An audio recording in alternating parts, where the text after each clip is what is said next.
adjectivé, donc ici à un haut niveau, tous cabanés.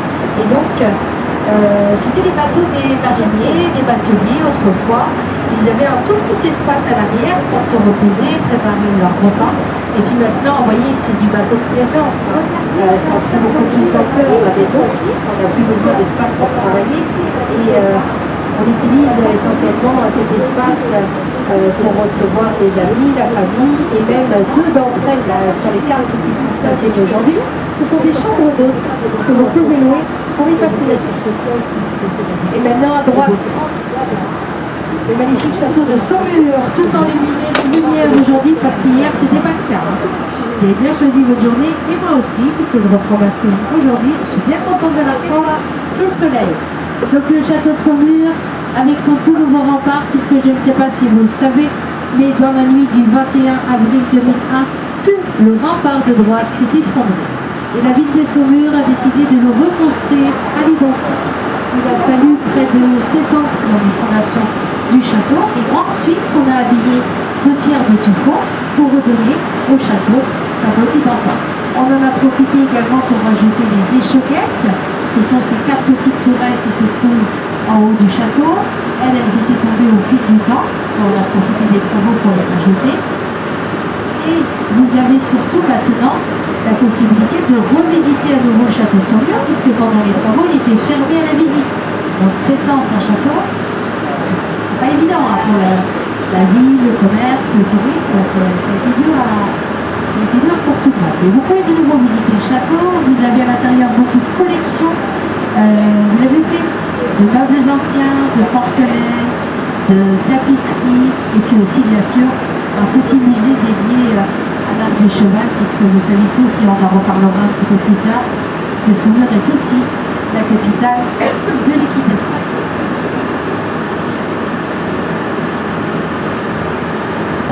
Si l'on peut dire de nouveau le château de Saumur, c'est cette fleur de lys, vous voyez, toute dorée, qui se trouve dans le donjon du fond. Vous voyez, on a enlevé les échafaudages il y a une semaine à peine pour réaliser donc cette fleur de lys, avec du vrai or, comme disent les enfants. Parce qu'en fait, on a décidé de refaire la restauration du château à partir du duc de Berry. Et à l'époque du duc de Berry, il y avait une fleur de lys sur chaque toiture du château. Donc là, la première est mise en place. Le théâtre, le pont César. Vous pouvez bouger, aller près du pilote, que je ne vous ai pas présenté d'ailleurs, c'est Jean, notre pilote cet après-midi. L'ancien marinier, petit-fils de marinier, fils de batelier, et même son fils est marinier. Ils ont ça dans le sang. On est en train de passer devant le coteau de Saumur, d'où a été extrait cette fameuse pierre blanche emblématique du Saumurois dont je vous parle depuis le début, la fameuse pierre de Tuffeau. Tous les monuments que l'on va voir pendant la croisière sont construits en pierre de Tuffeau. Le château, les maisons, les églises, tout est construit avec cette pierre. Alors vous voyez qu'il y a différentes couleurs. Alors déjà sur le coteau, il y a différentes couleurs, parce qu'on surveille toujours le coteau de Saumur. Ah, regardez, une belle tout cabanée. Alors eux, ils ont pique-niqué sur leur tour. Et ils ont là, alors c'est qui celle-là? J'ai pas mes jumelles, je ne vois pas qui c'est. J'arrive pas à lire le nom de la tour. Vous arrivez à lire? Si, il y a écrit le nom, ils ont tout un nom.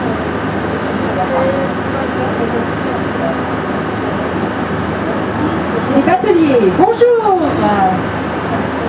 Et ils ont pique-niqué, ils ont posé l'encre et ils ont pique-niqué devant le banc de sable des Ardilliers. C'est bien quand même. C'est quand même bien. Donc regardez le coteau de Saumur. Juste ici sur votre droite, on voit une espèce de prémontoire en pierre, vous voyez, comme un pain de sucre. Ce sont les vestiges d'un ancien moulin cavier, puisqu'il y avait autrefois énormément de moulins avant sur le coteau de Saumur, plus de 70 moulins. Il y a d'ailleurs une rue du moulin qui permet d'accéder au château de Saumur. Et donc là, ce qu'on voit, c'est le démarrage en fait du moulin. En dessous, il y avait la cave, d'où le moulin cavier. Alors soit on s'en servait si on était minotier, on mettait une meule et on mettait le grain de blé à l'intérieur, soit on était vigneron et on s'en servait pour presser les grains de raisin, soit on était tailleur de pierre et on site des Ardilliers, Notre-Dame des Ardilliers, qui a une très jolie histoire puisque ça commence au milieu du XVe siècle. Regardez l'immense banc de sable qui se trouve devant. Je profite qu'il y ait des enfants à bord pour leur dire que ce ne sont pas des plages, mademoiselle, d'accord? Je vous montrerai un endroit tout à l'heure où vous pourrez vous baigner en toute sécurité puisqu'on ne se baigne pas dans la Loire non plus. Et les bancs de sable, il ne faut surtout pas marcher dessus, d'accord? On ne marche pas sur les bancs de sable, pourquoi? Parce que d'une part, regardez tous les oiseaux qui sont posés là. La plupart des oiseaux de notre région, les sternes essentiellement, pondent leurs œufs directement sur le sable. Donc si vous marchez sur le sable, vous pouvez casser un œuf. Si vous cassez un œuf, évidemment, ça fait un oiseau en moins. Logique. Secondo, évidemment avec le courant, le sable qui est près de la rive, il est très épais.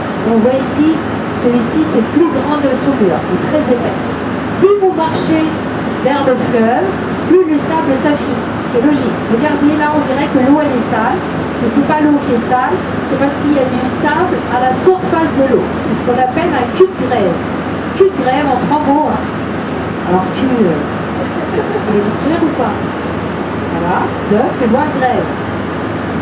Et voilà, et c'est ça qui est dangereux. Pourquoi? Parce qu'on marche dessus et au bout d'un moment, même si on est très fin, très menu, on tombe dans l'eau. On peut tomber dans 30 cm comme actuellement parce que la Loire est très basse, mais on peut aussi tomber dans 4 mètres.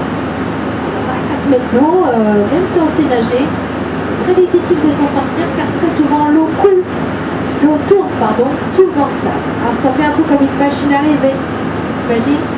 Tu tombes dedans, tu tournes, et puis voilà. Donc on ne marche pas sur les bancs de sable. Ça va, je vous ai bien fait peur. Tombez. Assez vite. Alors, les Ardilliers, ce magnifique site, ça date du XVe siècle.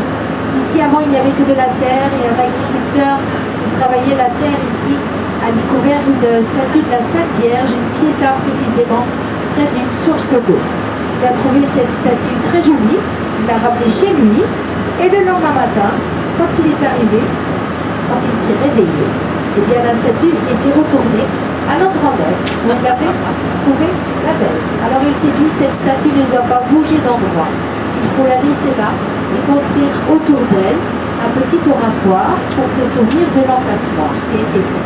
Ensuite, on s'est rendu compte que l'eau qui venait du coteau d'argile, d'où les Ardilliers, au pied de cette piéta, avait des vertus bienfaisantes, voire miraculeuses. Je vous rappelle que nous sommes au XVe siècle. Donc on venait ici par bateau entier pour voir cette piéta ou avoir cette eau qui soignait les maladies de peau. Et Richelieu, tout le monde connaît, c'est pas une légende, avait lui aussi de graves problèmes de peau, est venu ici aux Ardilliers pour être soigné. Il a été guéri et il a donc donné beaucoup plus tard énormément d'argent pour qu'on puisse construire cette superbe église avec derrière son couvent et son monastère. C'est pour cette raison qu'on l'appelle la chapelle royale Notre-Dame des Ardilliers. Et vous voyez que par rapport aux autres églises de Saumur, vous le verrez mieux au retour tranquillement, ce n'est pas un toit très fin et très pointu, mais un toit en forme de dôme que vous avez à l'intérieur et une superbe coupole, puisque lorsque vous arrivez, vous n'avez que cette coupole au-dessus de votre tête. Elle fait 27 mètres de haut.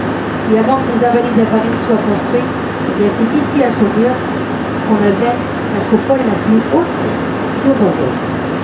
Du Maine-et-Loire, où se trouvent à bord Fabrice et Jean-Michel, et qui nous délimite notre chenal. Vous avez vu les enfants depuis le début qu'on zigzaguait pas mal et qu'on passait entre des bouées vertes et rouges.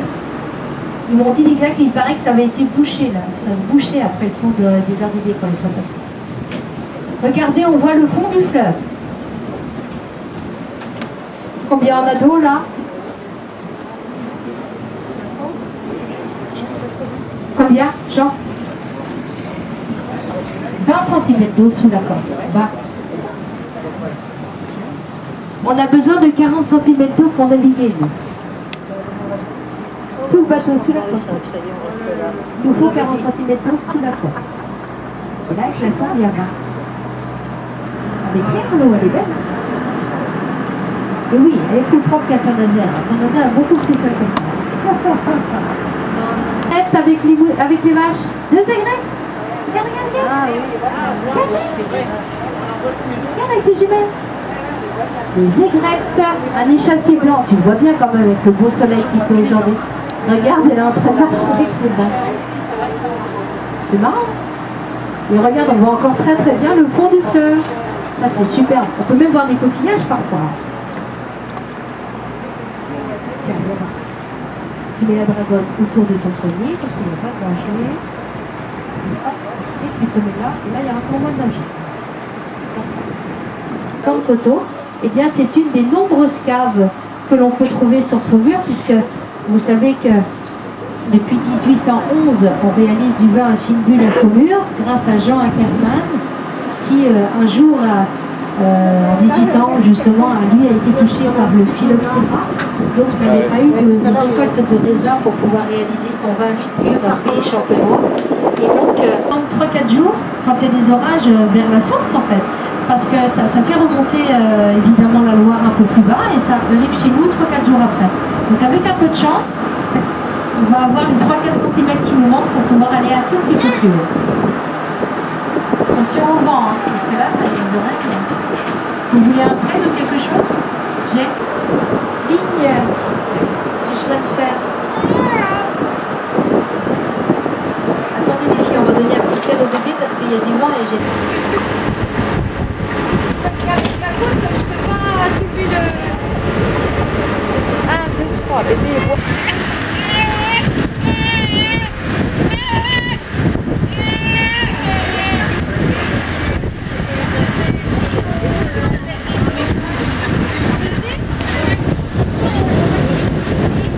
Oui. Non.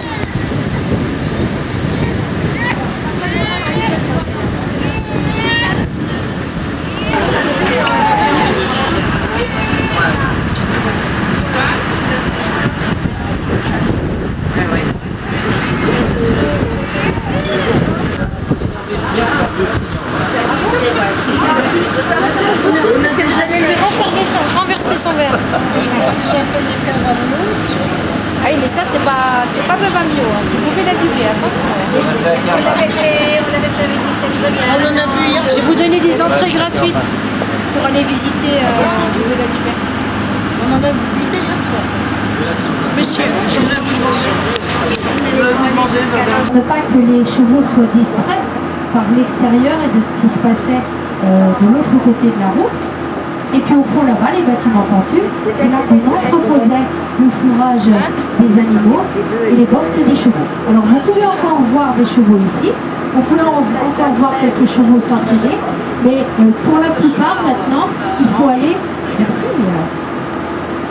T'as pas oublié? Non, c'est bon, on en a eu? Parfait. Pour la plupart, maintenant, les chevaux se trouvent à l'École nationale d'équitation qui se trouve sur les hauteurs de Saumur, à Saint-Hilaire-Saint-Florent, près de l'aérodrome de Terrefoy. Donc si vous voulez voir ce magnifique entraînement et les fameux chevaux du cadre noir, eh bien il faut aller là-bas. Alors renseignez-vous, normalement c'est le jeudi matin, mais c'est pas forcément cette semaine, c'est forcément le jeudi matin. Allez à l'office de tourisme qui se trouve juste ici et on vous donnera les horaires. On enlève les voitures du parking et on met des gradins tout autour de la place et c'est là dehors que se trouve la manifestation. Ici c'est l'église Saint-Nicolas, c'est le quartier des mariniers des pêcheurs de Loire. Saint-Nicolas, vous le savez, c'est le saint patron des mariniers et des pêcheurs de Loire. C'est aussi le nom de la compagnie qui vous a accueillis cet après-midi. Et ça c'est leur église, ils vivaient tout autour de leur village. Vous voyez un peu l'importance des quais à Saumur, ça prouve l'importance de la batellerie de cette ville. Cette ville a été construite à cause du fleuve et pour le fleuve, d'accord, et pour ses habitants, bien évidemment. Si vous visitez Saumur, vous pouvez le faire avec la calèche, c'est une autre façon de voir Saumur aussi, qui est très intéressante également, mais vous aurez une vision totalement différente que de la voir du milieu du fleuve, puisque on n'avait que des bateaux qui vivaient ici, donc les mariniers vivaient là, c'était leur village. Vous voyez, elle date du XIIe siècle, comme Saint-Pierre, l'église qu'on aperçoit juste après le pont Cessard, sous lequel nous sommes en train de passer. Alors ce pont-là, C'est un pont à anse à palmiers. Vous voyez, il y a 12 arches identiques. Et durant la Seconde Guerre mondiale, les 6 arches qui se trouvent au fond là-bas, à gauche pour vous, ont été détruites et on les a reconstruites à l'identique. Et vous voyez les anneaux qui se trouvent sous chaque arche. Et bien les mariniers s'en servaient autrefois pour ne pas se vous amuser à les voir après avec les crues et les années. Ce magnifique monument là qui se trouve juste en face de vous maintenant, eh bien c'est le théâtre de Saumur, dont l'architecte Joly Le Terme en est le créateur, ainsi que l'hôtel de ville de Saumur qui est juste devant nous maintenant. Le théâtre a été restauré il y a très peu de temps puisqu'il vient d'être inauguré. Il porte le nouveau nom du dôme grâce à ton toit, puisqu'en fait il n'y avait pas de toit avant sur le théâtre de Saumur, il était tout plat. Et comme on a fait ce toit là-haut avec les dernières ardoises de Trélazé, puisque vous savez que nous sommes à 40 km d'Angers, hein, où se trouvaient les ardoisières de Trélazé, c'est fini, les filons est totalement exploité. Et bien nous avons posé ici les dernières ardoises de Trélazé sur le toit du théâtre de Saumur. Ici l'hôtel de ville de Saumur, avec à gauche sa partie la plus ancienne, puisque je vous rappelle que Saumur était une ville fortifiée. Donc là à gauche on a la tour la plus ancienne qui date du 15e siècle.